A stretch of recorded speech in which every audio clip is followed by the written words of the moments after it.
Bonjour, nous sommes heureux de vous accueillir dans les salons de VRT, le magazine des professionnels de la mobilité, pour une nouvelle conférence sur les métros automatiques. Si vous êtes des habitués de nos conférences, vous aurez déjà remarqué qu'aujourd'hui, nous avons dû adopter un format réduit, sans la présence du public et dans le respect des règles sanitaires. En cette période si particulière, il y a tout de même une très bonne nouvelle. La France continue de détenir le leadership mondial en matière de métro automatique. Le mérite en revient à son ingénierie, à ses constructeurs et à ses opérateurs. Nous avons donc réuni ici 3 champions, chacun dans l'une de ces catégories. Systra, 60% des métros automatiques conçus dans le monde, représentés par François Graville, responsable du pôle conception des systèmes. Siemens, un groupe allemand, mais avec un centre d'expertise pilotage automatique 100% français, hérité d'Interelec et de Matra, représenté aujourd'hui par Paul-Édouard Basse, directeur grand compte, et Keolis, le premier opérateur privé de métro automatique dans le monde, représenté aujourd'hui par François Vinsonneau, qui est directeur du centre d'excellence métro et tramway. Alors François Vinsonneau, nous l'avions déjà reçu lors de la précédente conférence. Nous avons le grand plaisir de le retrouver. Malheureusement, il devra nous quitter un petit peu avant la fin de la conférence. Nous essaierons de lui donner la parole au maximum avant son départ. Keolis, en métro automatique, c'est quand même 2 millions de voyageurs par jour. Maintenant, comme d'habitude, messieurs, vous allez pouvoir disposer de 5 minutes pour pouvoir présenter vos activités. Et nous commencerons par l'ingénierie. Systra, François Graville, c'est à vous. Merci beaucoup. Donc, bonjour. Donc pour cette présentation Cap sur l'autonomie, je vais vous parler un petit peu de l'innovation et l'innovation telle que nous on la conçoit dans le monde de l'ingénierie ferroviaire. Alors en introduction, 2 personnes qui n'ont pas travaillé chez Systra, mais qui à leur époque avaient imaginé la ville du futur. Donc Isaac Asimov, dans son livre de science-fiction Les cavernes d'acier, où les transports en commun dans sa ville du futur étaient des tapis roulants qui allaient très vite, un peu comme à Montparnasse. Et Jules Verne, qui avait imaginé Paris au XXe siècle, avec un système de transport de métro à l'intérieur. Il avait écrit, alors je vais le citer, « Ainsi donc, avec ce système si simple, d'un entretien si facile, pas de fumée, pas de vapeur, pas de rencontre, possibilité de remonter toutes les rampes, il semblait que ces chemins avaient dû exister depuis un temps immémorial. » Ce qui est intéressant, c'est que déjà à l'époque, c'était en 1863, on se posait cette question de la pollution. À l'époque, c'était pas... Et on envisageait quand même des transports à la fois safe, des transports non polluants et des transports rapides au sein des villes. Évidemment, chez Systra, on ne fait pas de science-fiction, mais quand on innove, on essaie d'innover de manière pragmatique. On a identifié 7 piliers, 7 moteurs du changement, qui sont illustrés sur cette diapositive. L'offre de service, par exemple, c'est la ponctualité, c'est la capacité, c'est la vitesse. Et quand on veut injecter de l'innovation dans un de nos projets, on se pose systématiquement la question de savoir est-ce que ça va améliorer l'un de ces critères. Sinon, ça devient un petit peu discutable de prendre le risque d'innover si on n'a pas un gain juste derrière. Et ce que j'ai pu constater sur les projets sur lesquels j'ai eu la chance de travailler récemment, c'est que nos clients, les autorités de transport, dans leurs critères clés de performance, elles reprennent ces principes-là. Donc on est complètement en ligne avec eux quand on travaille sur l'innovation et sur des projets. Quelques exemples d'innovation, je vais aller assez rapidement. Le premier exemple, c'est en conception, c'est la maquette numérique, c'est le BIM, c'est la digitalisation. Qu'est-ce qu'on fait? La réalité est très complexe, on la modélise pour pouvoir la simplifier, mais de manière suffisamment fidèle pour pouvoir, entre guillemets, jouer avec et pouvoir la tester, la simuler et donc concevoir mieux. Le BIM, en quelques mots, c'est Building Information Modeling. C'est une méthode qui permet de modéliser l'infrastructure, mais qui, pour les systèmes, permet de résoudre tous les aspects gestion des interfaces entre civil et système électronique, mais également de préparer la mise en service et la maintenance du système. Cap sur l'autonomie, j'ai repris un visuel qui avait été diffusé il y a quelques temps par Systra. C'est qu'est-ce qu'on peut imaginer au-delà de l'automatisation intégrale, au-delà du GOA4. Et forcément, qu'est-ce qui vient en tête? C'est le véhicule autonome, c'est le train qui, par lui-même, détecte les événements dangereux en face de lui, les évite et protège. C'est également le train qui est le seul à avoir de l'intelligence à bord, et on pourrait, un peu comme des fourmis, se passer d'intelligence au sol et laisser les trains discuter entre eux. Donc ça, c'est quelque chose qu'on envisage et quelque chose auquel on réfléchit. D'autres entreprises y réfléchissent également. L'exploitation, mais aussi la maintenance. Alors un constat, une journée c'est 24 heures. Une journée d'exploitation c'est très long. Si on veut faire des travaux la nuit en tunnel, qu'est-ce qui nous reste comme temps? Il ne va pas nous rester énorme, il va nous rester aux alentours de 4 heures. Et ça intègre les temps d'acheminement des véhicules, du matériel, des hommes, les mises en protection pour assurer la sécurité de nos travailleurs. Et si on peut gagner en temps en accélérant les mouvements des trains, par exemple, en les acheminant plus vite, en posant des protections beaucoup plus rapidement, mais toujours en sécurité. Alors ça, c'est du gain en OPEX, c'est-à-dire en coût global d'exploitation, en coût global de fonctionnement, et c'est quelque chose qui est très valorisable. Et enfin, je ne pouvais pas faire l'impasse sur l'éco-conception, en termes d'innovation, en termes de futur. Et donc, je vous présente donc 2 challenges. Le premier, c'est comment réduire l'empreinte carbone. Nous, ce qu'on se dit chez Systra, c'est que dans les années qui vont venir, les clients vont se voir imposer des obligations de résultats en termes de bilan carbone sur les infrastructures qu'ils construisent, mais également sur les infrastructures qu'ils exploitent. Et ça, on ne peut le concevoir correctement que si on est capable de mesurer. C'est ce que j'ai écrit. Donc, on modélise l'infrastructure avec du BIM, par exemple. On intègre tous ces facteurs carbone à l'intérieur. On mesure. Et dès les premières étapes du projet, dès les avant-projets, les pros, puis les exés ensuite, et à chaque étape, on décide de changer tel ou tel truc, mais non plus seulement sur les aspects coût, qualité, délai, mais également sur les aspects bilan carbone, parce qu'on est en mesure de calculer ça et de calculer le gain. Autre challenge, c'est la qualité de l'air. Donc ça, c'est devenu de plus en plus à la mode avec la crise sanitaire. Nous, on a commencé à étudier chez Systra les différentes sortes de pollution qui peuvent être véhiculées dans des endroits clos que sont les trains, mais également les stations souterraines. La pollution, elle vient d'où? Elle vient de l'extérieur, elle vient de l'usure du bâtiment, elle vient des frottements. Donc comment ça se passe? Comment on aborde cette problématique-là? On analyse, on identifie les différents types de pollution. Ensuite, on conçoit. Ensuite, on contrôle, c'est-à-dire que la pollution, elle évolue. La pollution d'aujourd'hui, ce n'est pas la même pollution qu'il y a 30 ans. Et enfin, on adapte, on filtre. Donc pour conclure, l'innovation, elle se doit d'être pragmatique, c'est-à-dire elle doit se raccrocher au réel. Nous, on l'envisage dans les phases de conception, mais on envisage aussi cette innovation-là sur toute la durée de vie du projet pour qu'elle soit profitable à ceux qui vont l'utiliser. Merci beaucoup François Graville. Pour ce qui est de la pollution, nous allons d'ailleurs y revenir tout à l'heure en début de table ronde. Paul-Édouard Basse, pour Siemens, c'est à vous. Bonjour à tous. Donc, je vais vous présenter notre entreprise Siemens Mobility que beaucoup connaissent, donc, qui est en effet une entreprise 100% française dans laquelle s'est développée l'expertise autour des métros automatiques depuis de nombreuses années, notamment donc, sur la partie automatisme qu'on installe dans les tunnels, le long des voies dans les métros, et puis sur les systèmes complets clés en main. Donc, notre entreprise aujourd'hui, elle a 2 piliers en France, donc une activité d'automatisme qui est née on le disait tout à l'heure, dans les métros après-guerre avec les premiers pilotes automatiques, avec l'entreprise Interelec. Donc nous sommes les héritiers de cette technologie-là. On a développé ensuite des technologies donc, pour le RER avec le SACEM, et puis on est arrivé aujourd'hui aux technologies CBTC, donc Communication Based Train Control, donc des technologies à base de communication, que je vais vous présenter un petit peu plus tout à l'heure en parlant des évolutions du marché et des technologies. Voilà. L'autre pilier de l'entreprise, ce sont les systèmes clés en main, donc avec le métro automatique VAL, donc qui est un héritier de l'entreprise Matra.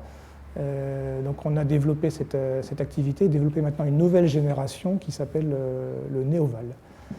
Voilà, donc on fait aussi donc, dans l'entreprise une activité de service avec l'exploitation et la maintenance, et puis une activité de distribution de toutes les solutions du groupe Siemens Mobility.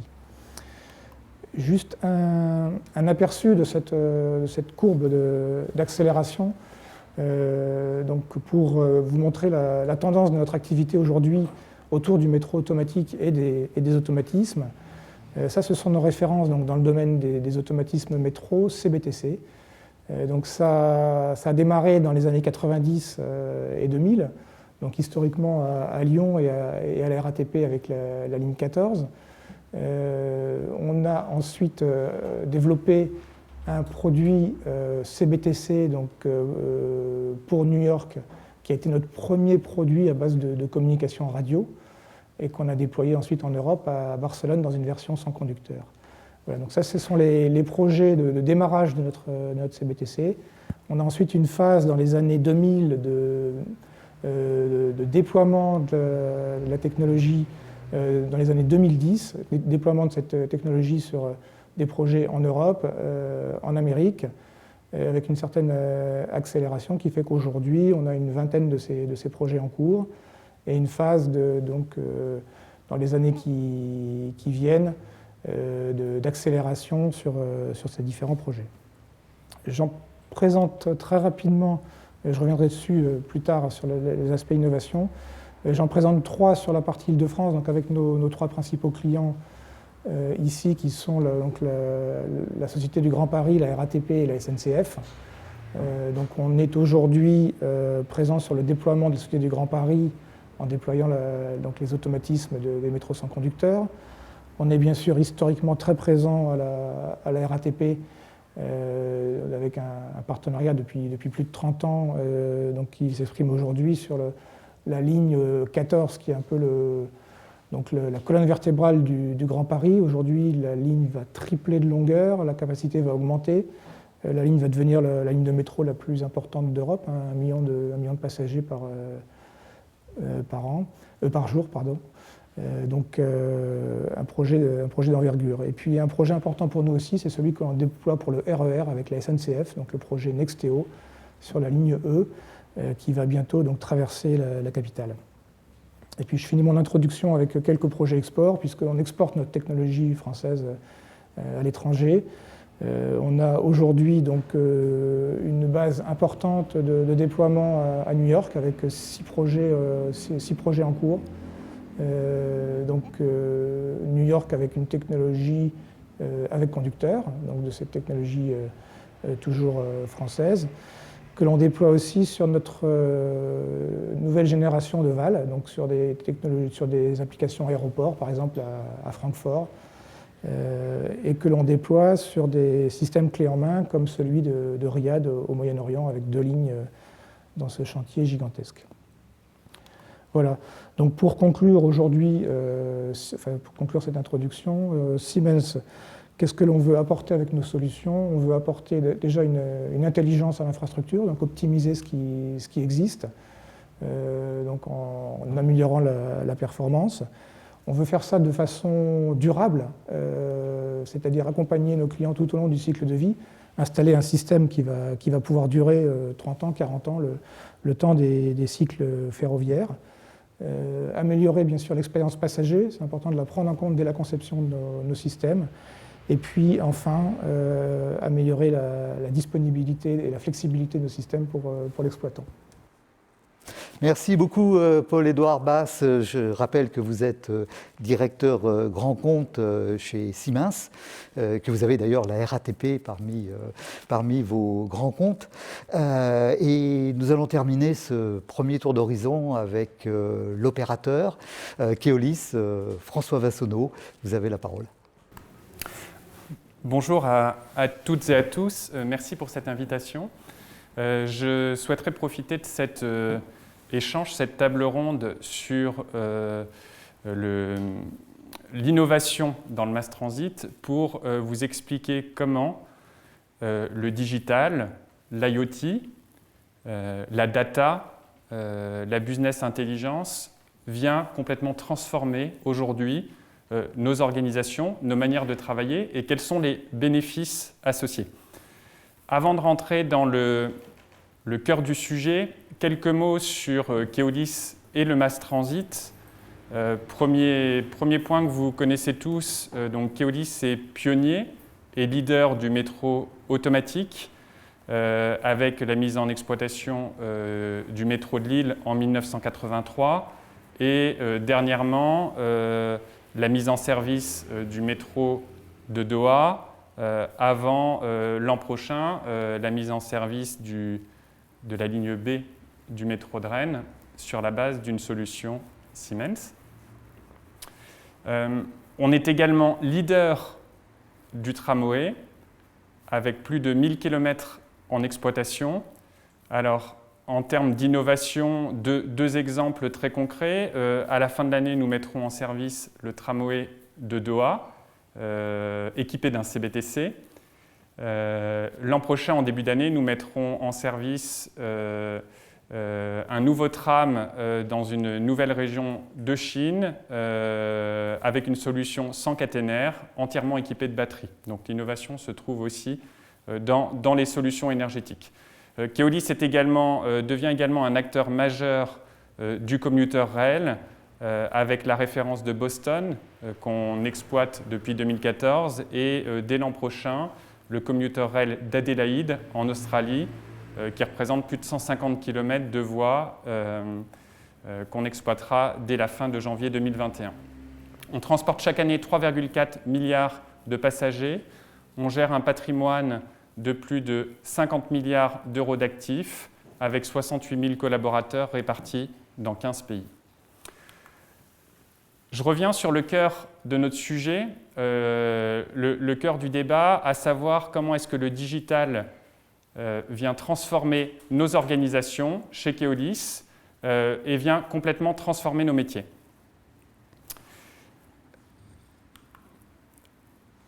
Pour vous apporter des exemples très concrets sur le sujet, je vous ai proposé 6 domaines qui nous impactent particulièrement. Tout d'abord, l'offre de transport. Le digital est un véritable levier pour adapter notre offre de transport, mieux coller aux déplacements et proposer une offre de transport la plus en adéquation possible avec la demande. Le digital est également un formidable levier pour améliorer nos solutions de maintenance, la supervision des infrastructures, du matériel roulant et assurer une disponibilité maximale de nos métros, de nos tramways, de nos trains pour améliorer la qualité de service client. Nous l'évoquions déjà tout à l'heure, réduire l'empreinte carbone, diminuer nos consommations est un enjeu pour nous de chaque jour sur lequel je vous apporterai des éclairages plus précis tout à l'heure.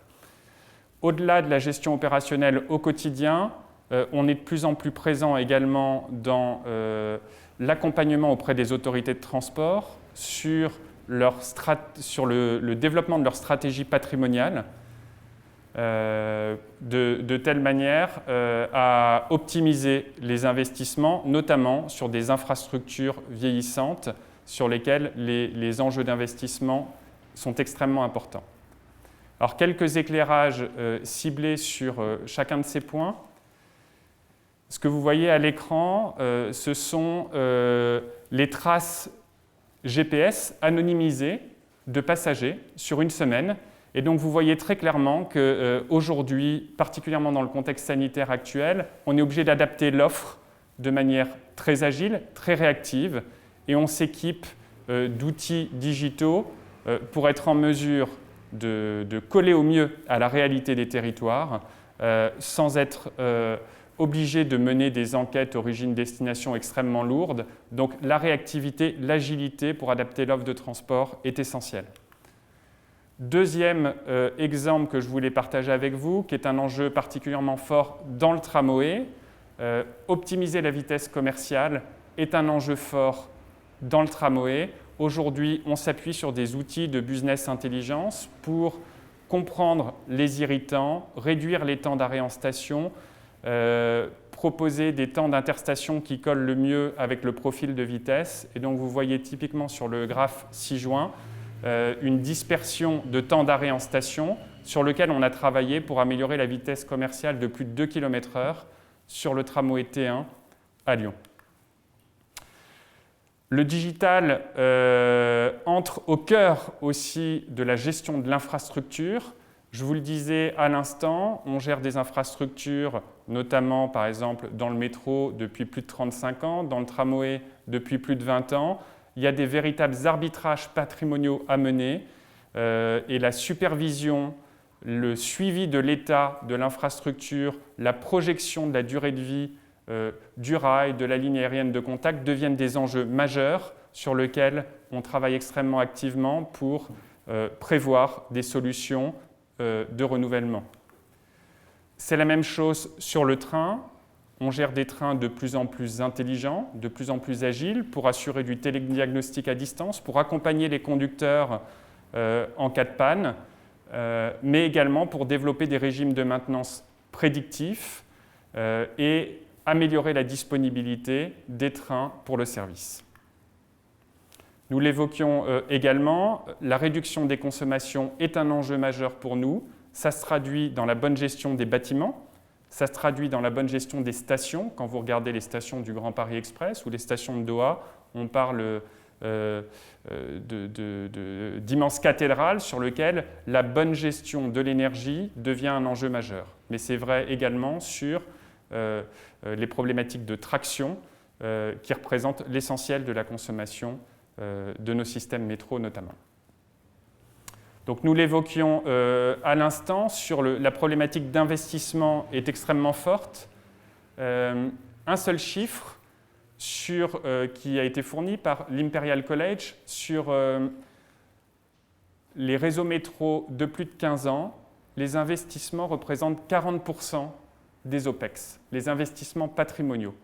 C'est un enjeu majeur qui nous oblige à être innovants, force de proposition sur ces problématiques d'investissement. Pour conclure, 3 mots. Vous avez pu le constater, ce qui est extrêmement important pour nous, c'est de venir s'appuyer sur ces outils digitaux pour accompagner l'aide à la décision. On ne parle pas de déshumanisation, bien au contraire, on parle plutôt d'une montée en compétences de l'ensemble de nos 65 000 collaborateurs. Un métro sans conducteur, ce n'est pas un métro sans personnel. Un tram avec un ATO, ce n'est pas un tram sans conducteur. Un train avec une black box, ce n'est pas un train entretenu sans technicien. Donc vous comprenez bien, le cœur du sujet reste la bonne utilisation de ces outils et l'humanisation de ces environnements de transport, de mobilité, nous semble être un élément essentiel de l'attractivité des réseaux de transport. Merci. Merci François Vinsonneau. Je rappelle que vous êtes directeur du Centre d'excellence métro et tramway de l'opérateur Keolis. Maintenant, avant d'aborder les sujets qui mobilisent actuellement vos énergies et de revenir sur un certain nombre de points que vous aviez évoqués tout à l'heure, je vous propose que l'on s'arrête un instant sur l'actualité de la pandémie. Et je souhaiterais vous demander, une fois que cet épisode sera derrière nous, qu'est-ce que ça aura changé, François Vinsonneau, pour l'opérateur Keolis? Oui, alors effectivement, la pandémie nous impacte très directement dans notre gestion opérationnelle courante. Les profils de déplacement des voyageurs dans la ville ont très largement évolué ces derniers mois et d'ailleurs ont très largement évolué d'un mois à l'autre, d'une semaine à l'autre. Dans chacune de nos filiales, on a dû faire preuve d'une agilité très importante pour adapter l'offre à la demande. Vous voyez bien que les hôpitaux sont des lieux qui sont fortement desservis. Les profils de déplacement, de loisirs se sont fortement réduits. Donc les profils de déplacement dans la ville ont beaucoup changé. Par ailleurs, le sujet de la distanciation est devenu un enjeu primordial. Donc, pour autant, l'offre qui a été ajustée n'a pas été réduite dans son ensemble. Donc tout ça pour vous dire qu'on a dû faire preuve d'une réactivité extrêmement forte pendant cette phase de pandémie. Pour aller au-delà de cette phase de pandémie et se projeter sur l'avenir, notre enjeu pour demain, c'est de retrouver la confiance de nos clients, la confiance de nos passagers. Donc le cœur du sujet pour nous demain, c'est de redonner toute l'attractivité aux transports en commun sur lesquels on a perdu 20-30% de fréquentation actuellement. Deuxième élément qui me semble important à mentionner, c'est chez nous d'être force de proposition auprès des autorités de transport qui ont forcément des finances qui ont été impactées par cette crise-là. C'est d'autant plus important pour nous d'être innovants et force de proposition sur les solutions d'avenir. Paul-Édouard Basse, pour le constructeur que vous représentez, pour Siemens, quel impact la pandémie pourrait avoir à terme ? Alors, elle a un impact aujourd'hui, elle a un impact sur l'activité de nos clients, sur les fréquentations des transports, sur les projets donc dans beaucoup de cas qui ont été un petit peu ralentis.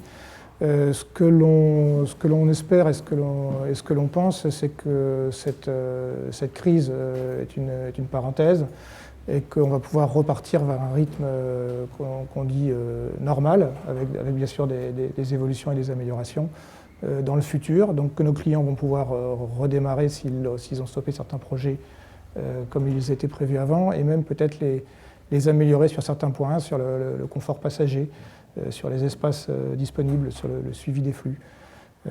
Donc voilà, rebondir sur cette crise, repartir, je dirais qu'on a quand même un petit peu de chance d'être sur un marché porteur, donc on voit une croissance en tout cas dans le domaine de l'autonomie, des métros automatiques, on voit une croissance depuis plusieurs années. Avec cette petite parenthèse cette année, on pense que cette croissance donc, va continuer largement dans les années qui viennent, donc on reste très, très optimiste sur la suite. On voit apparaître un doute sur la qualité de l'air que respirent les voyageurs, et selon un récent sondage, 54% d'entre eux estiment qu'il serait bon d'améliorer cette qualité de l'air pour pouvoir restaurer la confiance dans les transports publics. François Graville, quelle est votre approche par rapport à cette nouvelle problématique ? Oui, c'est sûr que la crise sanitaire, comme pour mon collègue de Siemens, ça a quand même pas mal ralenti l'activité, notre activité d'engineering. On a quand même réussi à s'en sortir puisqu'on a une activité effectivement plutôt de prestation intellectuelle. Les aspects travaux ont ralenti, mais la prestation intellectuelle, la conception, elle a pu continuer. On a réussi à s'en sortir et ça, c'est plutôt sain.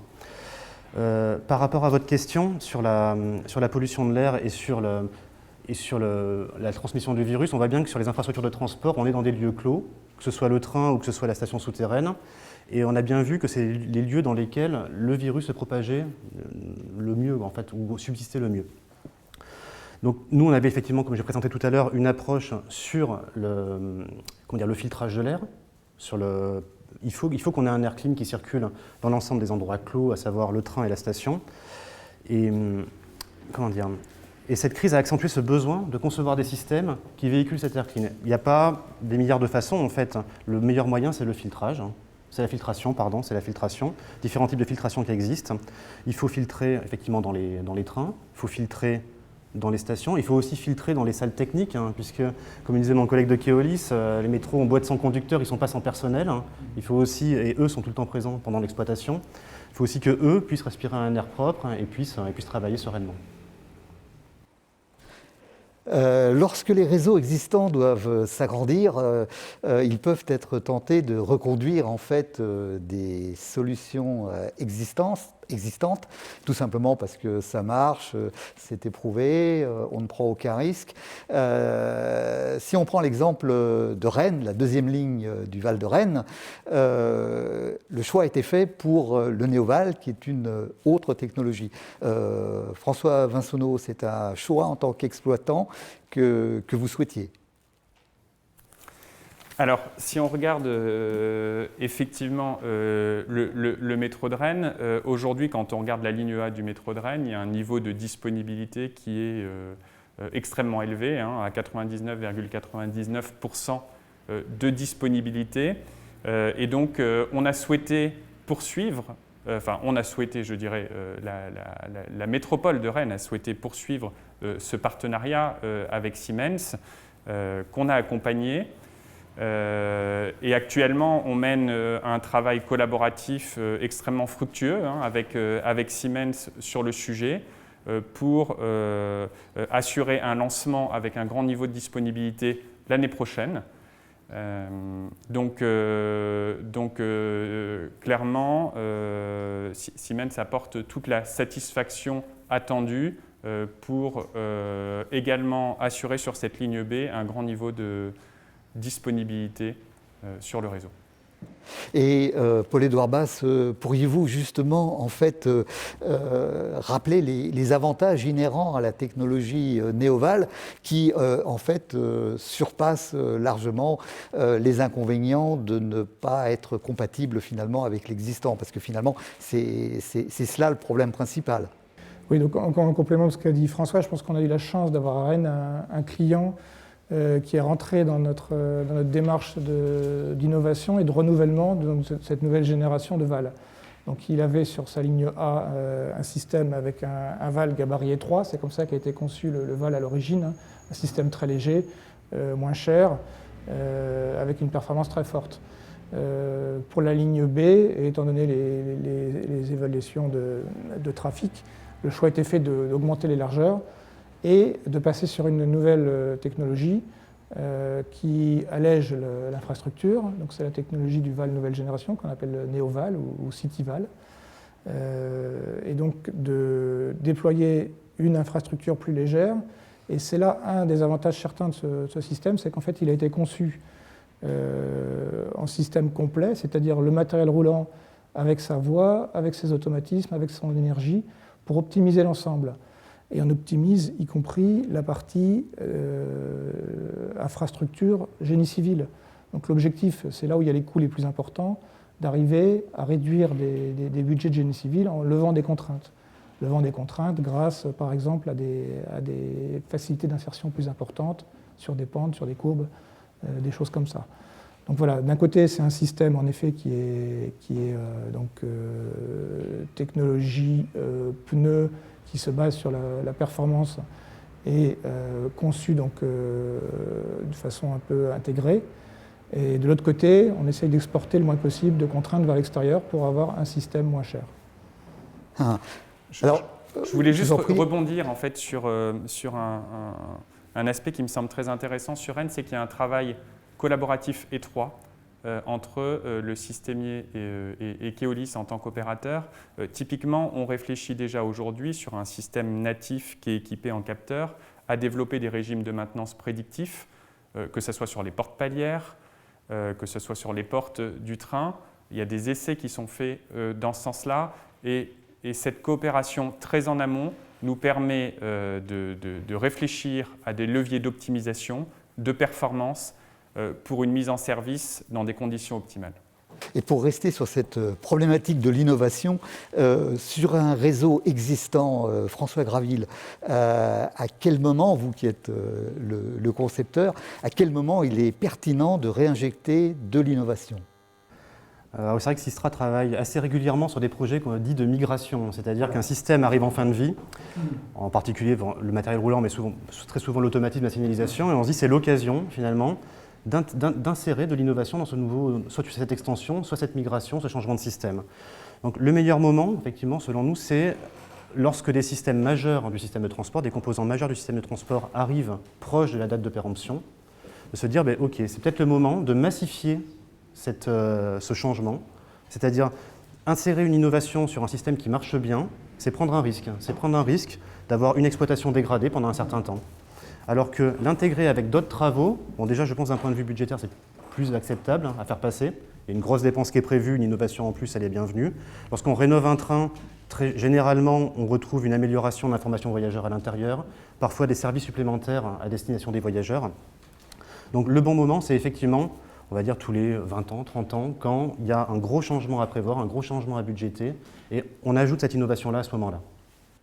Avec le passage du pilotage automatique analogique, le PA135 que vous évoquiez tout à l'heure, Paul-Édouard Basse, quand on est passé de l'analogique au numérique, donc le CBTC s'est imposé, et finalement le CBTC au départ c'était essentiellement pour gérer l'espacement des trains, faire un cantonnement mobile déformable, et on s'aperçoit maintenant que finalement avec le CBTC on peut faire d'autres choses. Déjà on peut gérer les itinéraires, contrôler les itinéraires, supprimer les enclenchements traditionnels, et peut-être faire d'autres choses encore. Paul-Édouard Basse, est-ce que vous pouvez nous développer un petit peu les perspectives en la matière? Voilà, donc pour bien imaginer ce que c'est qu'un CBTC, c'est en effet un équipement numérique, donc avec beaucoup de logiciels, et donc des fonctions qui vont pouvoir être apportées à un système soit existant, soit installé, et avec beaucoup plus de souplesse que ce qu'on avait dans le passé avec l'analogique. Dans le passé avec l'analogique, quand on voulait faire des évolutions ou rajouter des fonctions, c'était beaucoup plus compliqué parce qu'il y avait du câblage, du matériel, on avait moins de facilité. Aujourd'hui, et c'est d'ailleurs aussi un risque parce qu'il faut savoir ne pas trop développer sur un projet, on le disait tout à l'heure, pour limiter les risques. Donc il faut trouver le juste milieu sur un nouveau projet pour développer des nouvelles fonctions et ne pas redévelopper complètement un système à partir de zéro. Donc on a chez Siemens eu dans les années 2000 à 2010 une approche produit sur nos automatismes pour à partir d'un cœur, et là c'est pas qu'un cœur matériel calculateur, c'est un cœur logiciel, pouvoir prévoir une adaptation plus large sur différents projets qui permettent de développer beaucoup de fonctions proposées par nos clients ou des interfaces avec les trains, avec la signalisation, avec beaucoup de choses. Donc voilà, tout ça c'est dans une approche. Donc on est devenu vraiment une entreprise de logiciels, plus que d'électronique sur cette compétence qu'on avait sur le PA135. D'accord. Donc on va continuer peut-être à essayer de voir à quoi pourrait ressembler le métro du futur. Et au rang des innovations, il est clair que la digitalisation occupe certainement une place toute particulière. Donc le digital, le numérique, la data, ce sont maintenant des éléments clés dans la conception et la réalisation des projets. Du côté de l'ingénierie, François Graville, comment vous approchez ces questions actuellement ? Alors, pour nous, il y a deux objectifs principaux à la numérisation, c'est-à-dire à faire un modèle numérique d'une infrastructure existante. La première, c'est de modéliser son comportement. C'est quoi son comportement? C'est les fonctions que le système est capable de porter et les performances sur lesquelles il va s'engager. Ça nous permet de simuler le système et de pouvoir l'améliorer le cas échéant. La deuxième chose, c'est la capacité à numériser la donnée du système, la data, comme on l'appelle très régulièrement, et à connaître la configuration installée, que ce soit des équipements installés par tel ou tel industriel, que ce soit une configuration, on va dire, génie civil, l'installation de la station, la maquette BIM par exemple, c'est exactement ça, c'est le plan numérique de l'ensemble de la station. Et le gain derrière ça, c'est de pouvoir rendre le gestionnaire d'infrastructure propriétaire de cette donnée. Parce que la donnée, c'est un asset, c'est valorisable. Ça lui permet de partager cette donnée-là avec les acteurs actuels du projet, mais peut-être aussi les acteurs à venir, étant donné qu'on partirait sur un langage qui serait intelligible par n'importe quel nouvel acteur, que ce soit une très grosse entreprise, mais également une PME qui viendrait installer par exemple de la fibre optique. Tout le monde est capable de comprendre ce langage-là qui est ouvert. Le challenge suivant, après, c'est la protection de cette donnée. Comme j'ai dit, c'est un asset, c'est valorisable, donc il faut s'assurer que cette donnée-là est mise à disposition uniquement de ceux qui ont le droit de l'utiliser. Tout à fait. Et d'ailleurs, si on fait un petit retour en arrière, au départ, les constructeurs installaient finalement des boîtes noires qu'ils utilisaient essentiellement lors des phases de test, des phases d'essai.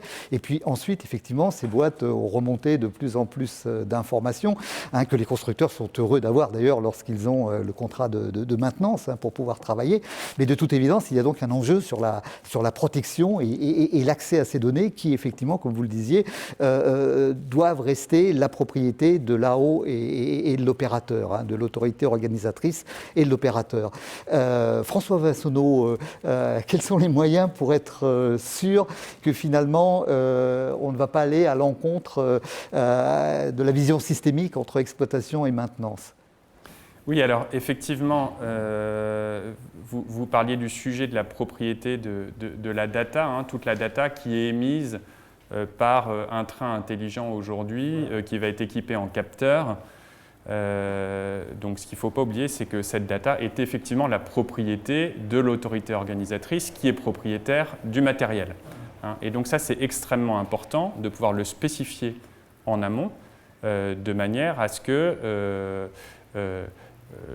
l'autorité organisatrice, comme l'opérateur, puisse exploiter, utiliser cette data. Et effectivement, on défend chez Keolis un modèle d'exploitant-mainteneur intégré dès lors qu'on prend la responsabilité de la performance au quotidien. C'est à nous d'assurer une disponibilité de 99,9% de services. On est en première ligne dès lors qu'il y a un incident sur la ligne, quand il faut aller faire un diagnostic, quand il faut aller faire une intervention de premier niveau. C'est extrêmement important pour nous de rester en prise avec les systèmes, de bien les comprendre, d'être capable d'analyser cette data. Et donc c'est pour ça qu'il est important qu'elle nous reste, qu'elle soit accessible, qu'on puisse l'analyser. Ce qui n'empêche pas de travailler de manière très étroite avec les constructeurs. On parlait du travail qu'on mène avec Siemens sur la ligne B. Demain, Siemens sera présent sur la ligne B pour faire un accompagnement en termes de fiabilisation du système, en termes de suivi de la performance des systèmes, en termes de détente de cycle potentiel sur certains actifs critiques. Donc, je dirais, l'un n'empêche pas l'autre. Assurer la disponibilité au quotidien, c'est notre responsabilité.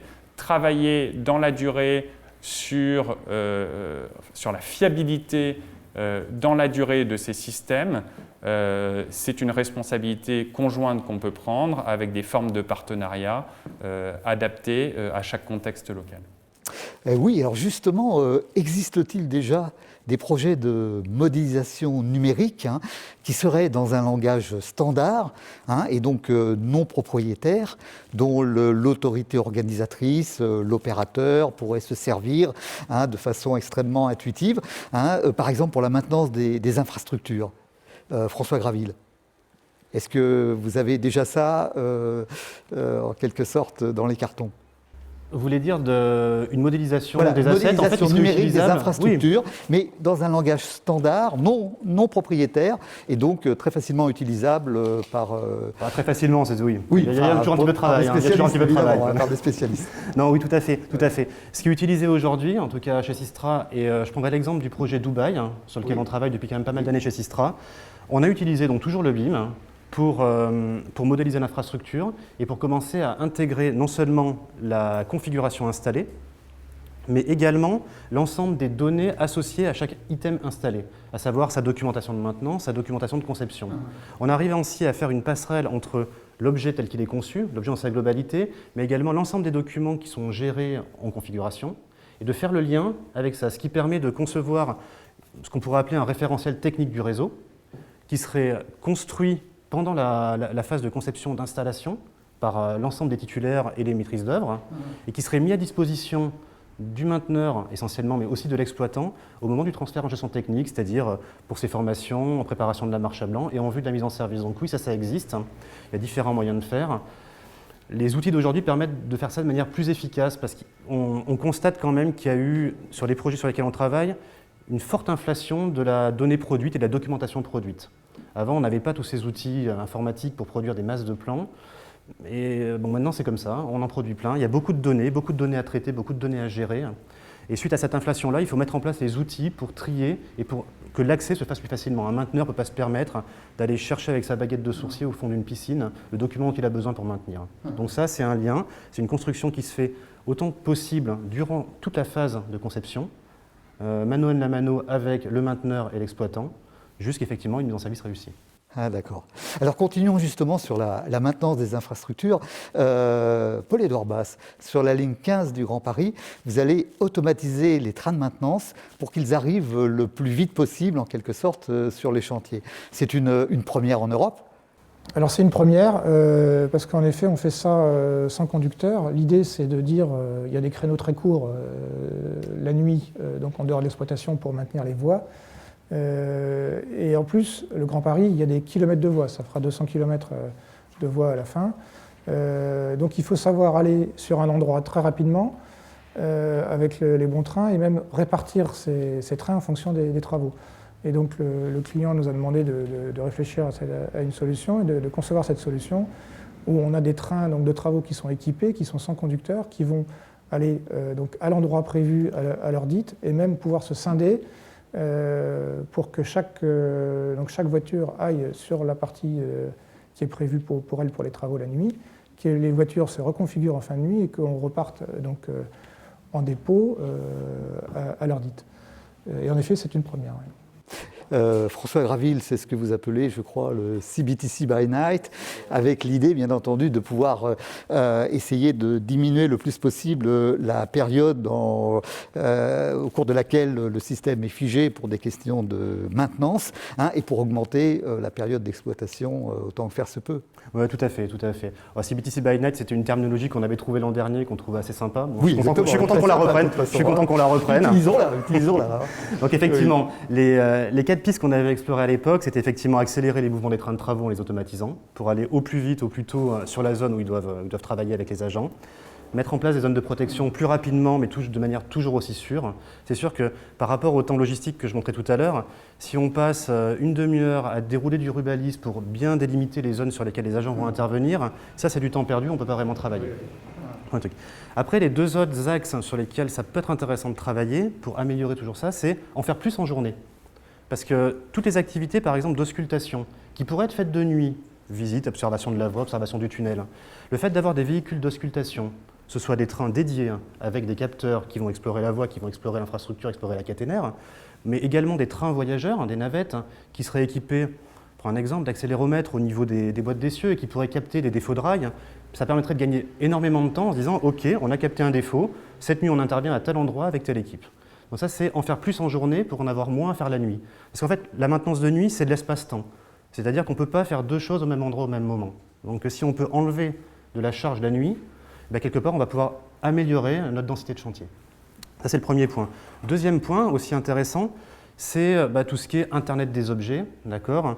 C'est de pouvoir explorer d'un point de vue au central, au niveau du PCC, accéder à l'ensemble des données qui sont produites par tous les équipements, on va dire, intelligents. Alors, intelligents à voir.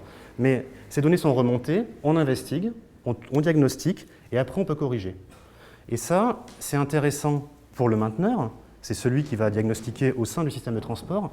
Ça peut être aussi intéressant de donner cet accès-là à l'extérieur. Par exemple, une entreprise de télécom, une entreprise de radio, pourrait accéder, moyennant les bonnes protections cybersécurité, au système de transport, faire son diagnostic depuis son usine, depuis son centre, avec une astreinte potentiellement disponible, qui serait moins chère qu'une astreinte, on va dire, dans le site de maintenance de la ligne, et pouvoir y accéder et éventuellement envoyer des patchs correctifs à distance. Ça, c'est des axes d'amélioration. C'est un peu moins CBTC, mais c'est toujours by night.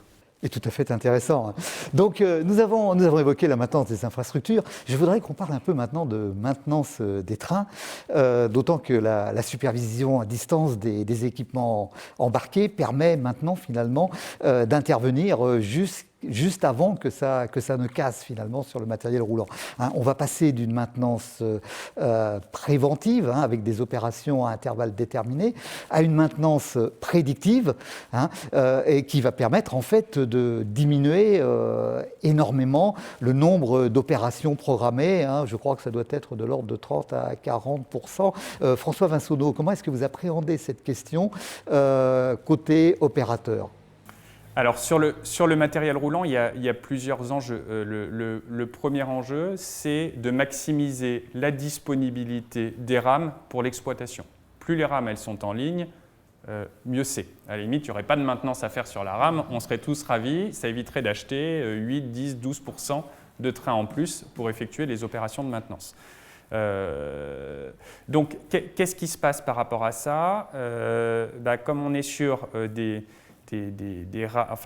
trains qui sont de plus en plus digitalisés, qui sont de plus en plus équipés. Il y a beaucoup d'opérations préventives de contrôle qu'on faisait historiquement qui maintenant se traduisent par des autocontrôles en continu du train et qui permettent sur des petites révisions d'aller faire 20%, 30%, 40% d'économie de temps grâce à des contrôles qui sont faits de manière automatisée. Donc ça, c'est une première chose. Deuxième élément sur lequel on s'appuie, alors c'est vrai historiquement sur le métro, mais typiquement sur le tram, aller faire de la supervision à distance des équipements, c'est quelque chose qui est relativement nouveau. Anticiper une panne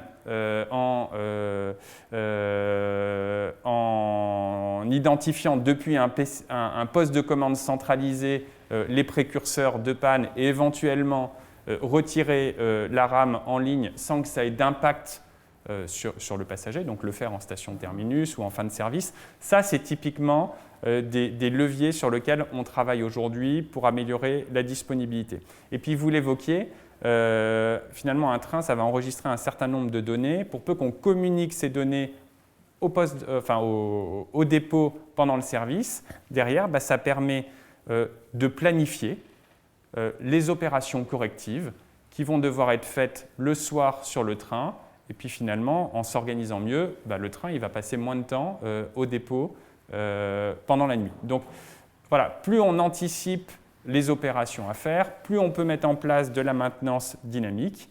Et derrière, vous l'évoquiez, si on va un petit peu plus loin, à travers cette meilleure connaissance de la fiabilité des différents sous-systèmes, aller travailler sur les régimes de maintenance et pourquoi pas aller développer des régimes de maintenance prédictifs avec des détentes de cycle quand les systèmes fonctionnent bien ou en rapprochant les cycles de contrôle lorsque la performance des systèmes impacte la disponibilité opérationnelle. Et justement, sur cette maintenance prédictive, j'aimerais qu'on évoque le cas d'Eole, qui ouvrira en 2023, et où Nexteo, finalement, qui est CBTC et ATS associés, la partie CBTC va être utilisée, en fait, pour définir des algorithmes qui permettront d'arriver à des modèles de prédiction à un niveau que l'on ne connaissait pas jusqu'à présent, Paul-Édouard Basse. Ce que l'on développe avec la SNCF, avec notre client aujourd'hui, c'est en effet alors deux choses. D'abord, cette connectivité pour ramener les informations en centrale, et donc avoir à partir du CBTC et de l'ATS le maximum d'informations exploitables, pour ensuite pouvoir travailler avec notre client sur la valeur de ces informations. Et ça, c'est un point important pour nous industriels, parce que c'est aussi un moyen de mieux comprendre comment sont utilisés nos systèmes, aussi bien en exploitation qu'en maintenance, et d'avoir cette réflexion sur l'exploitation et sur la maintenance, et d'apporter, nous, notre expertise de ce que l'on connaît des sous-systèmes, et puis de l'approche du domaine, de l'approche système, de comment est-ce que tout ça fonctionne ensemble. Et donc, travailler avec nos clients sur la valeur de ces données, qui sont ces données, on le répète encore, ce sont ces données. Et nous, on apporte d'abord, on peut apporter une connectivité et on peut ensuite apporter un savoir-faire pour l'aider à mettre en place soit des indicateurs, soit même des choses qui sont un peu plus orientées aide à la décision, avec par exemple sur la maintenance, si je prends le cas de la radio sur Nexteo, on va savoir, donc la radio, ce sont des bases, des antennes dans les tunnels et sur les trains.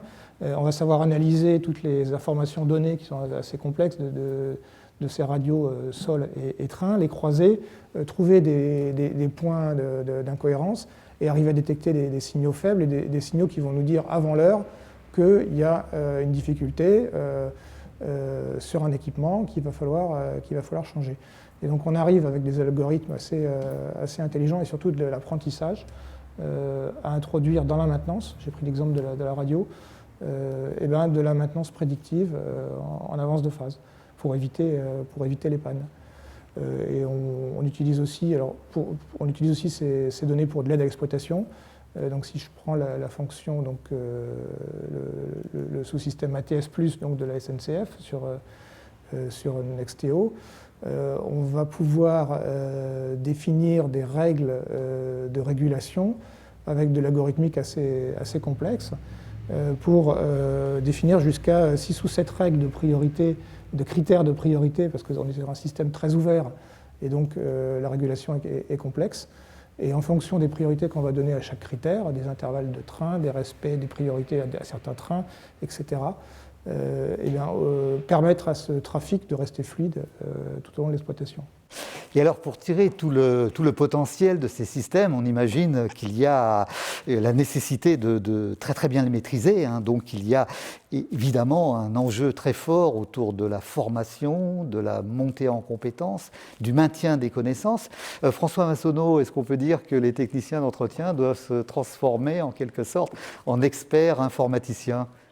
Alors, je pense que ça, c'est un véritable enjeu aujourd'hui, parce qu'on propose effectivement que ce soit sur l'infrastructure ou sur le matériel roulant, des systèmes qui sont de plus en plus sophistiqués, de plus en plus complexes.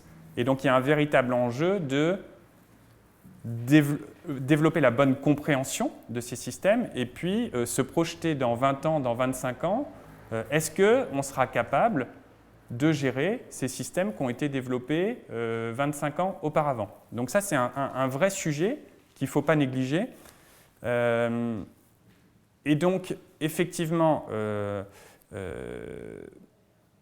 la grande valeur ajoutée de cette démarche d'automatisation, c'est que ça permet de supprimer des tâches répétitives. Il y a un certain nombre de contrôles à faible valeur ajoutée que progressivement on arrive à retirer pour assurer une meilleure disponibilité. Mais par contre, il y a la complexification des systèmes vient faire apparaître des sujets autour de l'obsolescence. Et donc être capable de bien maîtriser ces systèmes, de comprendre quand il y a un défaut, quand il y a une panne, être capable de bien la diagnostiquer, c'est essentiel. Parce que finalement, qu'est-ce qui fait la robustesse d'un système de transport? C'est la bonne gestion du mode dégradé. En mode normal, tout va bien, mais quand on se retrouve avec une rame en ligne donc on ne sait pas diagnostiquer, qu'est-ce qui est important? C'est effectivement la capacité à aller comprendre la cause de l'incident et assurer la continuité d'exploitation. Donc l'humain est au cœur de tout ce processus-là et c'est important de le prendre en compte. Ça se traduit effectivement par une montée en compétences de nos personnels. Et je vous le disais lors de ma présentation, il y a un sujet extrêmement fort autour de l'importance d'embarquer les collaborateurs, de trouver des cas pratiques extrêmement qui apportent vraiment de la valeur en termes de coût, en termes de disponibilité. Et donc, chez Keolis, embarquer les 68 000 salariés à mieux utiliser, mieux pratiquer ces nouveaux outils pour tirer effectivement tout le potentiel de ces nouvelles solutions est essentiel. Et comme je ne voudrais surtout pas vous faire rater le train que vous devez prendre, qui est le dernier en plus, donc c'est extrêmement important, je me permets de revenir sur l'aspect sujet patrimonial. Les investissements patrimoniaux, on sait que ça va être 10% les 10 premières années, 25% les 10 années suivantes, après ça va monter à 40%. Il y a une véritable problématique sur savoir ce que l'on doit faire pour le matériel roulant, opération mi-vie ou bien réforme. Pour la voie, est-ce qu'on fait simplement quelques reprises ou on fait un renouvellement complet? Comment est-ce que vous abordez, vous, au niveau opérateur, ces questions très délicates? Alors effectivement, c'est des sujets qu'on voit de plus en plus apparaître. Keolis gère des réseaux de transport de différentes générations. Vous prenez le réseau tramway de Melbourne, il date de 1880. Donc le sujet patrimonial, il est complètement, il est au cœur de l'exploitation. Vous prenez un réseau comme Lille qui a été lancé en 1983. Effectivement, aujourd'hui, il y a des véritables problématiques patrimoniales autour du renouvellement du métro, autour de travaux sur le système de roulement qui doit être remplacé. Et plus récemment, on voit apparaître sur les tramways français qui sont apparus dans les années 2000, je pense typiquement au tramway de Lyon, au tramway de Bordeaux, au tramway d'Orléans, arrivent des gros sujets patrimoniaux. Typiquement, sur Bordeaux, une question qui se pose aujourd'hui par rapport aux premières rames de 30 mètres qui ont été mises en service dans les années 2000, c'est est-ce qu'on les réforme au bout de 30 ans ou est-ce qu'on met un ticket de 500 000 € par rame pour aller prolonger leur durée de vie à 40-45 ans? Qu'est-ce qui a le plus de sens? Sachant qu'un réseau comme Bordeaux a des vrais sujets de capacité et donc les rames de 30 mètres aujourd'hui ne sont plus forcément adaptées à l'ensemble des lignes. Donc, je dirais, ces sujets patrimoniaux, ils sont également très liés à des problématiques de capacité des réseaux de transport. Et donc, il faut approcher ces sujets-là de manière extrêmement systémique.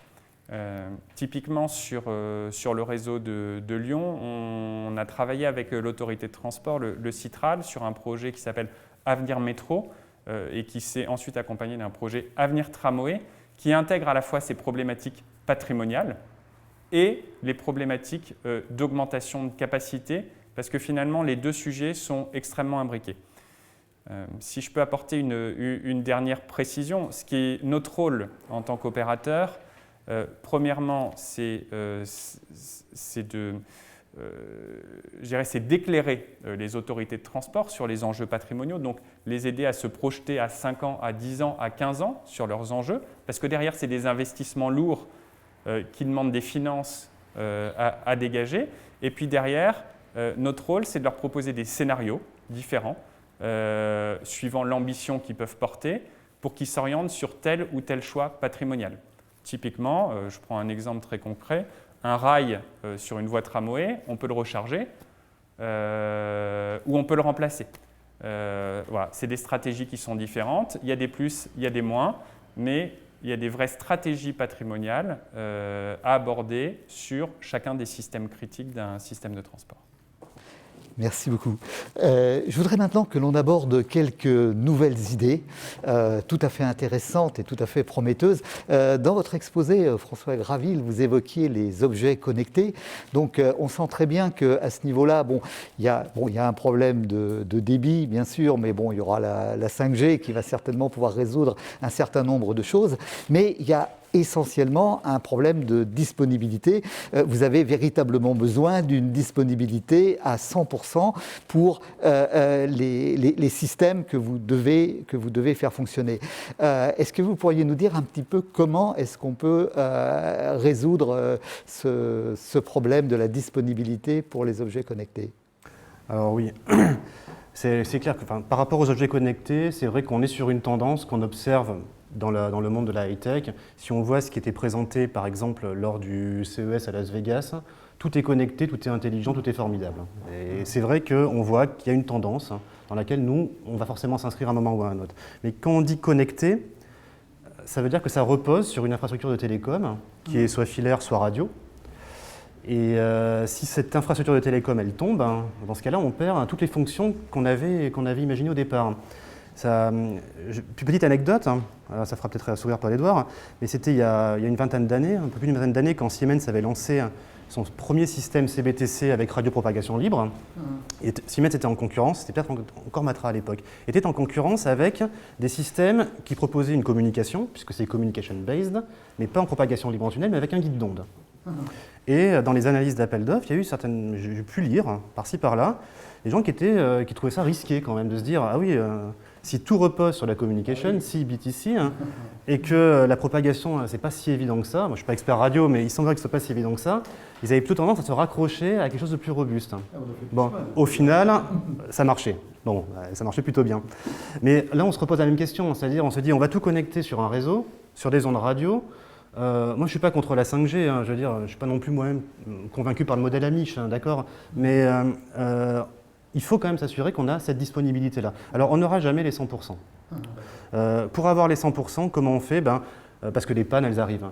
On distribue, c'est-à-dire qu'on étale finalement le risque de panne. C'est-à-dire qu'une panne, cumulée à une autre panne, si elles n'arrivent pas toutes au même endroit, dans ce cas-là, le système sera toujours opérationnel. C'est sûr que si on commence à avoir des zones, ce qu'on appelle en anglais des single points of failure, c'est-à-dire que quand ça tombe, ça fait tout tomber en une seule fois, là ça ne marche plus. Donc sur les infrastructures de télécom sur lesquelles reposeront désormais la plupart des fonctions des systèmes de transport, effectivement on se doit de le penser avec des architectures le plus réparties possible, de manière à pouvoir éponger les défaillances. Alors une deuxième idée qui est également apparemment très intéressante, c'est ce que vous faites Siemens actuellement à titre expérimental à New York.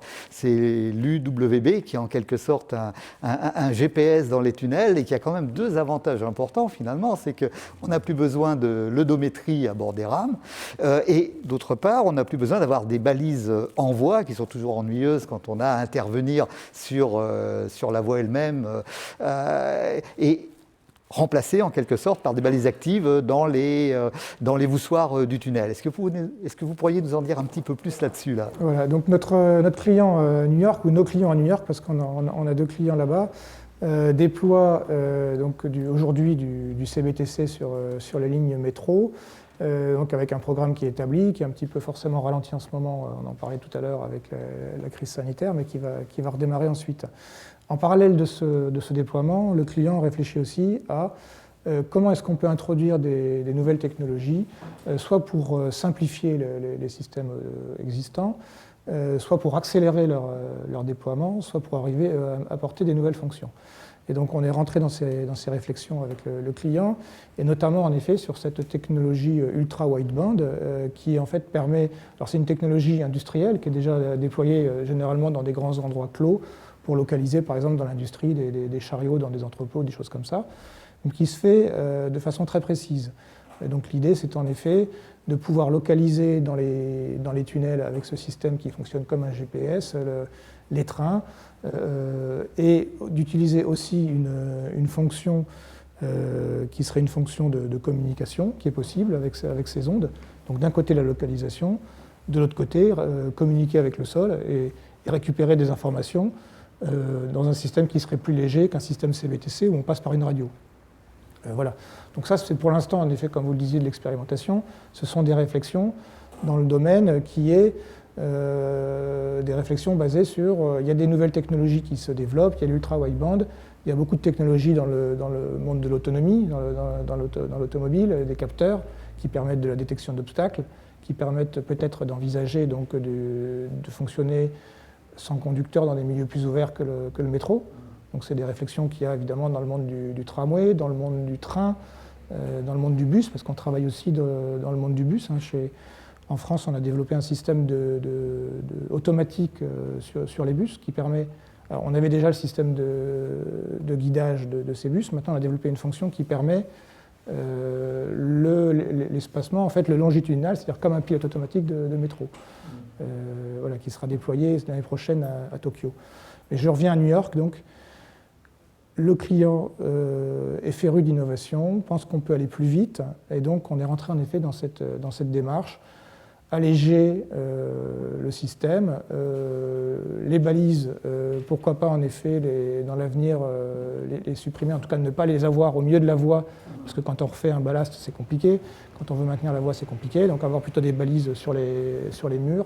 Voilà, ce sont des réflexions de simplification d'un système intégré dans son environnement. Une autre idée intéressante est la téléconduite depuis le PCC, le poste central de commandement, car effectivement une problématique difficile à résoudre, c'est celle des rames qui tombent en panne et pour lesquelles en fait il faut envoyer un agent pour faire une reprise en manuel. Le problème c'est qu'il faut envoyer l'agent dans le tunnel, cela prend du temps, on n'est jamais à l'abri de voyageurs qui peuvent descendre sur la voie.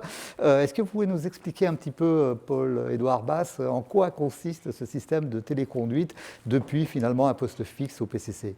Voilà, donc en effet, on réfléchit avec nos clients sur ces modes dégradés qui sont des pannes qui arrivent finalement très rarement, mais quand elles arrivent, qui peuvent être très perturbantes, qui sont des trains dans les tunnels, avec éventuellement des évacuations. Donc on veut éviter ces scénarios au maximum et on réfléchit avec nos clients, donc il y a plusieurs moyens. Par exemple, si je prends le cas du Grand Paris, donc on a réfléchi à un système de mémorisation de tous les contextes sécuritaires pour pouvoir faire des reboots et des RAZ des systèmes, être sûr de retomber dans la bonne configuration. Sur la RATP, donc on a réfléchi à des scénarios pour pouvoir passer des stations qui seraient avec des équipements en panne et donc passer à la station d'après. Donc on prévoit ça dans nos systèmes à l'origine. Et puis, pour le futur, on réfléchit aussi à d'autres moyens Par exemple, en effet, de la téléconduite avec un système un petit peu autonome donc, qui fonctionnerait en parallèle du CBTC, qui permettrait donc de conduire à distance les trains à partir de vidéos pour éviter ces scénarios. Voilà. Et sur la vidéo, c'est quelque chose qui est encore, disons, plein de sources d'innovation. On a aujourd'hui sur la vidéo aussi des idées de développement sur, par exemple, les trafics, donc la réponse à la demande, en analysant les données vidéo pour savoir combien il y a de passagers sur les quais, de pouvoir adapter la régulation en fonction de ça. Donc on va avoir plus ou moins de trains en fonction de la capacité, en fonction de la densité de passagers sur les quais. Donc on réfléchit aussi à ces systèmes avec nos clients. Alors justement, c'est une demande d'ailleurs, ou un souhait en tout cas de certains opérateurs. Actuellement, si on prend par exemple le cas du métro de Rennes, il y a une centaine de tables horaires selon tous les cas de figure envisageables, les différents jours de la semaine et la variation de la fréquentation dans la journée. Mais en cas d'événements qui nécessitent en fait l'injection de rames supplémentaires, par exemple la sortie d'un match de foot, ça doit se faire manuellement. Est-ce qu'on pourrait envisager finalement que le système réagisse tout seul sans avoir besoin d'une intervention manuelle et finalement injecte en ligne les rames nécessaires en fonction des remontées que pourraient notamment fournir ces caméras intelligentes? Voilà, donc c'est évidemment la prochaine étape. Aujourd'hui, en effet, on est sur des tables programmées qui permettent en effet d'avoir une visibilité sur l'offre que l'on va apporter. Demain, en effet, pourquoi pas, à partir des données, et ça c'est vraiment le sujet de la digitalisation, à partir des données en possession du client, pourquoi est-ce que le client ne nous demanderait pas d'ajuster l'offre en fonction de la demande? C'est évidemment quelque chose que tout le monde souhaite. Ouais. Et en fait, on pourrait imaginer donc un métro automatique totalement dépourvu de personnel, ou tout au moins de personnel pour gérer l'exploitation à partir du moment où il n'y a pas de situation particulière qui nécessiterait une intervention. En fait, c'est apporter des nouveaux outils à l'exploitant, c'est pas enlever la fonction de l'exploitation. Mais en effet, quand on est passé en sans conducteur, on a permis à un exploitant dans un poste de commande de piloter tout le métro. Aujourd'hui, on peut apporter des fonctions supplémentaires qui lui permettraient d'automatiser encore certaines tâches. Ouais. Alors, je vous propose maintenant que l'on passe à un sujet extrêmement important, qui est en fait celui de la cybersécurité. Et j'aimerais bien vous entendre, François Graville, sur votre approche de ces questions, et en particulier le fait que vous les abordez finalement un peu dans l'esprit de la sécurité circulation, et donc finalement par inventaire des risques, identification des menaces. Quelle est votre méthodologie par rapport à ces questions de cybersécurité? Alors effectivement, la cybersécurité, c'est une offre de service qu'on a commencé depuis quelque temps à développer chez Systra. C'est assez nouveau par rapport au métier du ferroviaire, du métro. Mais comme on l'a dit tout à l'heure, il y a de plus en plus de communication, de plus en plus de systèmes connectés. Et forcément, on s'expose de plus en plus à des problèmes, soit d'attaques de l'extérieur, soit de dysfonctionnement. Et comme vous le disiez, la philosophie en fait, de la cybersécurité, elle ressemble par certains aspects à la philosophie qu'on a en sûreté de fonctionnement. Bon, c'est très codifié, il y a des standards qui commencent à s'installer dans le métier. Et les étapes sont quasiment les mêmes. Vous allez voir, la première étape, on commence par faire une cartographie du système avec ses différents composants. On identifie leur criticité et on calcule les probabilités des scénarios dangereux. Quelle est l'occurrence? Ça, c'est la première étape. La deuxième étape, on identifie les faiblesses de ces différents systèmes. À quel endroit il pourrait se passer quelque chose? On commence à se dire, tiens, quels sont les scénarios redoutés? Ensuite, la troisième étape, c'est là qu'on a fait intervenir l'expertise technique, c'est-à-dire qu'on va doper le système avec des composants supplémentaires qu'on n'avait pas forcément à l'époque. Ça peut être des pare-feux, ça peut être des diodes, ça peut être des systèmes de surveillance du réseau. Et enfin, effectivement, des systèmes de surveillance. Et enfin, la dernière étape, mais pas la moindre, c'est de muscler l'organisation de l'exploitant. Donc, forcément, qui dit nouveaux dangers, nouveaux travaux, dit nouvelle équipe. Il y a un acronyme qu'on retrouve assez souvent dans la littérature, c'est le SOC. C'est Security Operations Center. C'est là, en fait, où va être centralisée toute cette donnée, tout ce pouvoir de décision relatif à la cybersécurité, et c'est là que tout va se passer. Donc c'est des équipes, donc en fait 4 étapes, et on voit bien que cette philo pour la cybersécurité, analyse du système, identification des risques, couvrir les risques, mettre en place l'organisation, elle se rapproche quand même de ce qu'on fait depuis déjà pas mal d'années en sûreté de fonctionnement, c'est-à-dire en safety, comme on dit en anglais. Ah oui, c'est tout à fait intéressant. Peut-être une question subsidiaire. Le CBTC, on peut imaginer que c'est une architecture relativement fermée, relativement protégée. Est-ce qu'on a des risques également au niveau du CBTC? Paul-Édouard Basse. Oui, alors le CBTC, je dirais le CBTC et la fonction de supervision, donc voilà, l'ATS. En gros, ATS+, si on est dans Nexteo. Le CBTC, vous avez des équipements électroniques embarqués et au sol, vous avez un système radio pour que ça communique, vous avez un réseau pour pouvoir en effet dialoguer avec les autres équipements et avec le poste central. Et au poste central, donc vous avez cette fonction ATS. Donc le système CBTC en lui-même, le système de sécurité, il est assez bien fermé. C'est-à-dire qu'on va rajouter une architecture de cybersécurité, mais il est déjà de nature assez fermée. En revanche, il y a des fonctions autour de ce CBTC, et notamment avec la supervision, qui sont moins fermées, mais qui demandent quand même à être surveillées. Parce que la cybersécurité, ce n'est pas que des risques d'accident, c'est aussi des risques d'indisponibilité. On pourrait bloquer le système de métro à Paris et ça aurait un gros impact. Voilà, donc on a une réflexion donc, sur ces éléments-là, sur cette architecture-là, et on profite chez Siemens d'une réflexion qui est déjà assez avancée dans l'industrie, puisque les problèmes de cybersécurité dans l'industrie, ils sont pas neufs. Il y a déjà eu dans le passé beaucoup d'attaques sur des systèmes industriels. Et donc le groupe Siemens, depuis des années, réfléchit à ces architectures sécuritaires. Et donc nous, on profite en France, ici, donc à Châtillon, de ces réflexions-là pour adopter donc, des cœurs de systèmes qui soient plus sécuritaires et les intégrer dans notre CBTC en cours, pour les futures générations de CBTC et pour les projets qu'on déploie aujourd'hui avec nos clients. Mais avec donc, ces mesures prises par rapport à la cybersécurité, est-ce qu'on ne risque pas finalement d'aller à l'encontre des performances? Parce que plus on crypte et finalement plus on ralentit la vitesse des communications. Tout l'enjeu, il est là. C'est en effet de garder le même niveau de performance avec plus de cryptage, plus de cloisonnement, plus de surveillance. Donc c'est là qu'on a une expertise particulière et c'est en effet un des enjeux aujourd'hui. Et alors, la deuxième caractéristique de la cybersécurité, c'est qu'elle n'est pas statique, elle évolue. Et oui, donc il faut faire évoluer les règles en fonction de la nature de l'évolution attaques, des risques. Voilà. Et là aussi, il y a une expertise pour pouvoir suivre ces évolutions et faire évoluer en parallèle nos produits.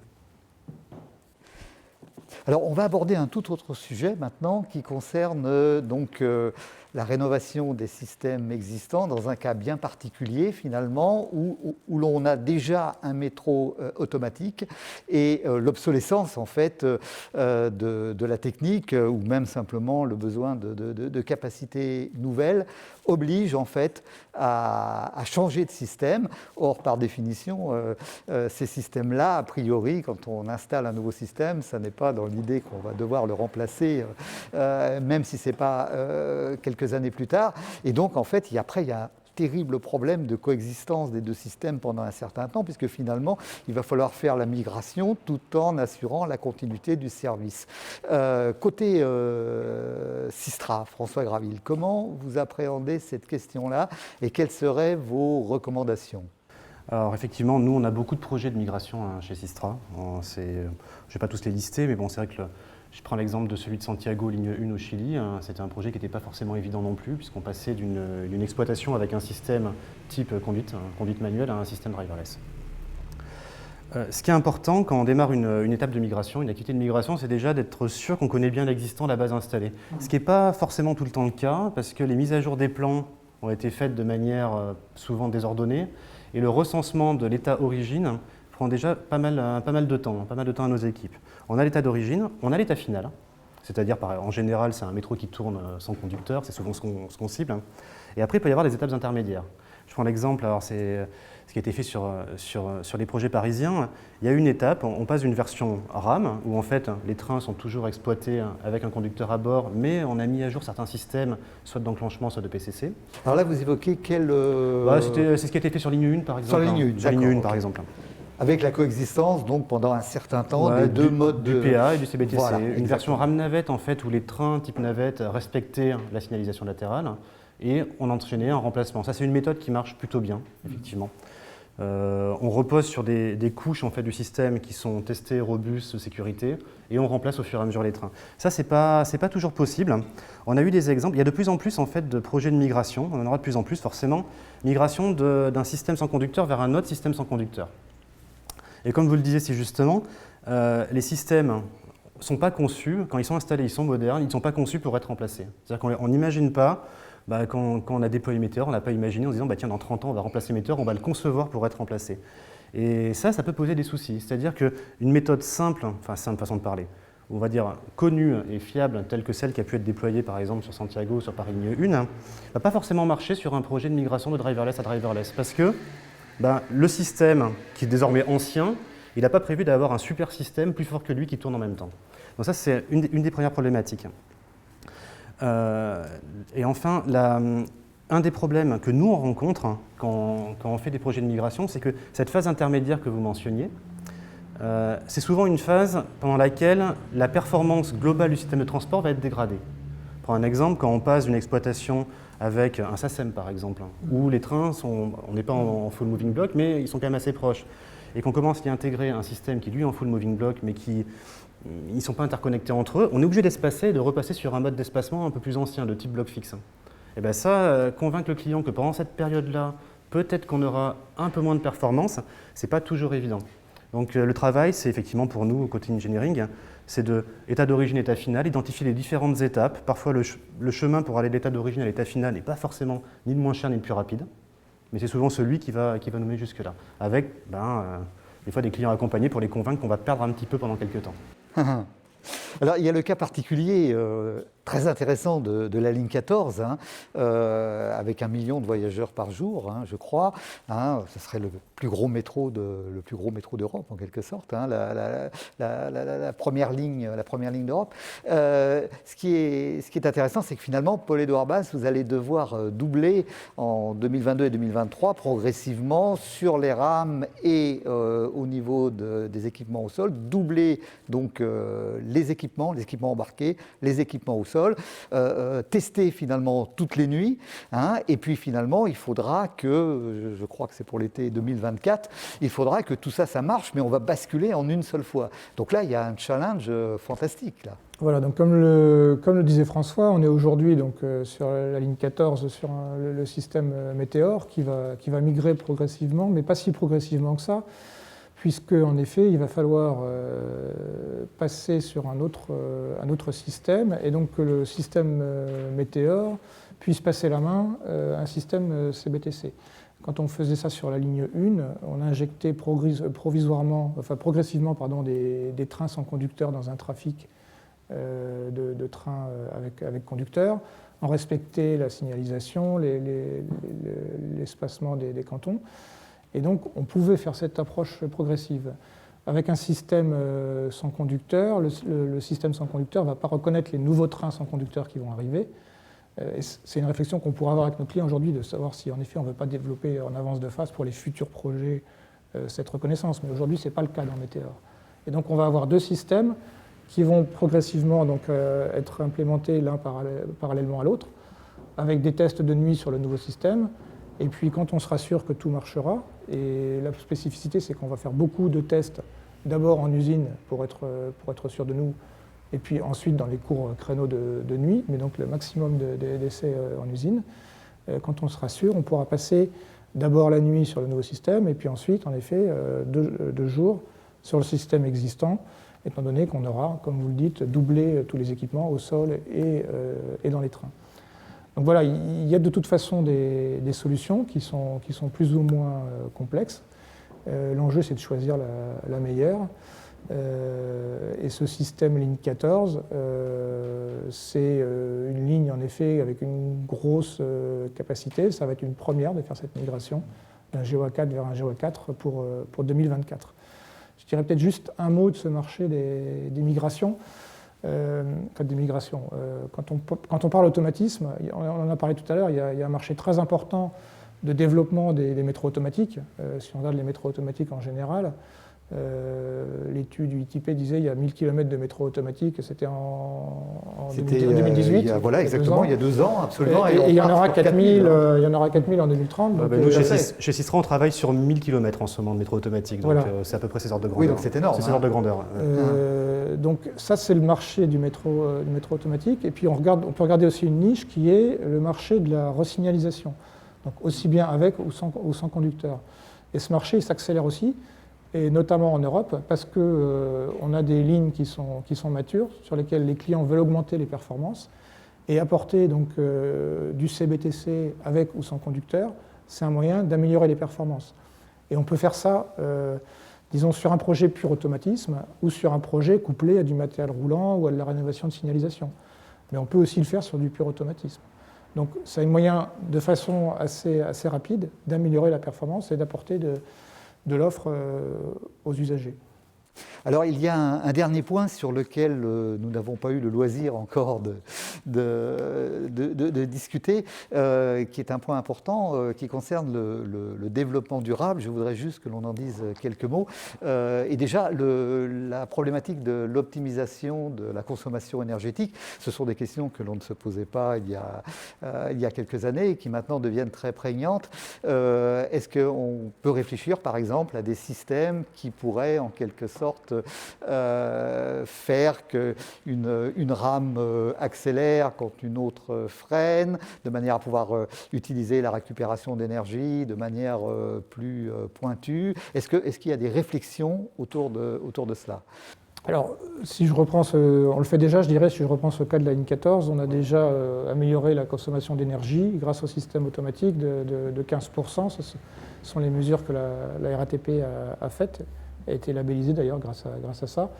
Je dirais que de façon générale, il y a plusieurs façons de faire. Il y a optimiser les marges des trains, et notamment utiliser la marche sur l'air pour avoir un moment où on ne consomme pas d'énergie de ces trains, et puis utiliser aussi la récupération d'énergie, comme vous le disiez, en optimisant les tables horaires.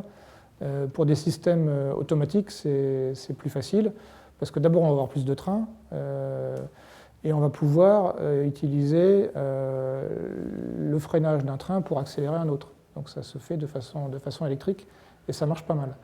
Et là aussi, on obtient des réductions électriques de consommation qui sont de l'ordre de 20 jusqu'à 25%. Avec ces systèmes-là. Alors il y a aussi le problème de l'émission des particules au freinage. Est-ce que là, vous avez des solutions ?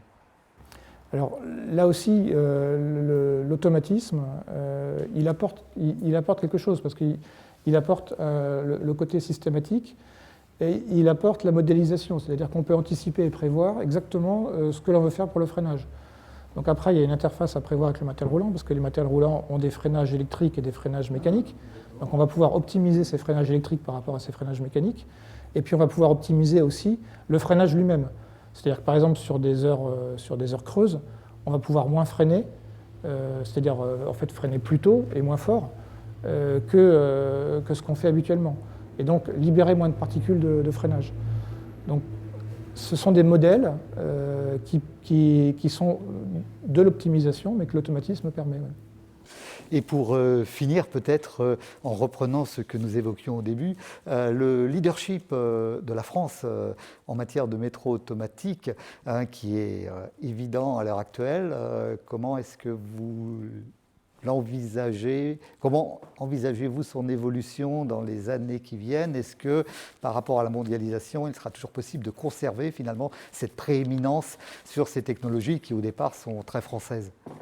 Je commence peut-être. Moi, je pense qu'on a une grosse chance en Europe et en France surtout, c'est d'avoir des clients historiques qui ont développé ces systèmes et qui ont une grosse compétence. Voilà, le rôle des opérateurs est primordial. Des La clients, RATP au niveau alors du oui, 435. ces clients au sens large, ces clients au sens large, avec en effet surtout les opérateurs, mais aussi l'ingénierie, parce qu'on a cette expertise en France qui s'est développée depuis déjà longtemps, qui subsiste et qui va nous permettre, je pense, de continuer à développer nos systèmes pour garder des systèmes plus performants, qui seront peut-être plus haut de gamme, mais qui sauront donc montrer j'espère, leur différence. Parce que c'est vrai qu'il y a maintenant en Asie, on parlait tout à l'heure du développement des métros sans conducteur. Aujourd'hui, il y a la moitié, 50% à peu près des métros sans conducteur qui sont en Asie. Alors c'est pas que la Chine, hein, c'est Corée du Sud qui a beaucoup développé, c'est Japon qui avait développé avant, et c'est Chine. Et puis c'est Malaisie, et puis enfin, c'est l'Asie en général. Donc il y a beaucoup de systèmes nouveaux en Asie qui sont souvent, disons, un peu plus simples, mais qui forcément sont une base installée pour des futurs concurrents qui ne sont pas encore là aujourd'hui, mais qui arriveront un jour. François Graville, je vous laisserai peut-être le mot de la fin. Donc sur pareil, pour compléter ce que disait Paul-Édouard, c'est vrai qu'une entreprise comme Systra, pareil, elle hérite en fait et de la RATP et de la SNCF, qui sont ses actionnaires majoritaires aujourd'hui. Pour autant, on est présent, ça je ne l'ai pas dit je crois au début, on est environ 7300 dans le monde, hein. C'est-à-dire on est un peu partout.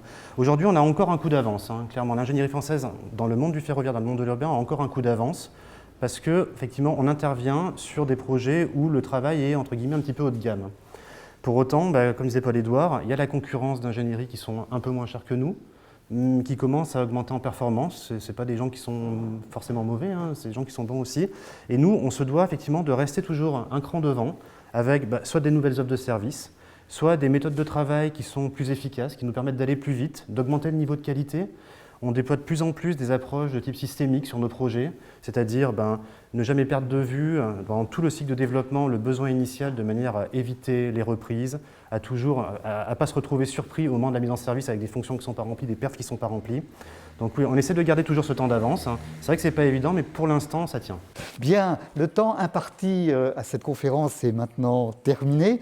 Il me reste à vous remercier, messieurs, à remercier au nom de VRT les sociétés Systra, Siemens et Keolis, et à vous remercier, vous aussi, qui nous avez suivis à distance, faute de pouvoir assister à cette conférence. Nous espérons bien sûr vous retrouver très bientôt, cette fois en public, et pour une prochaine conférence. Et d'ici là, prenez soin de vous et à très bientôt.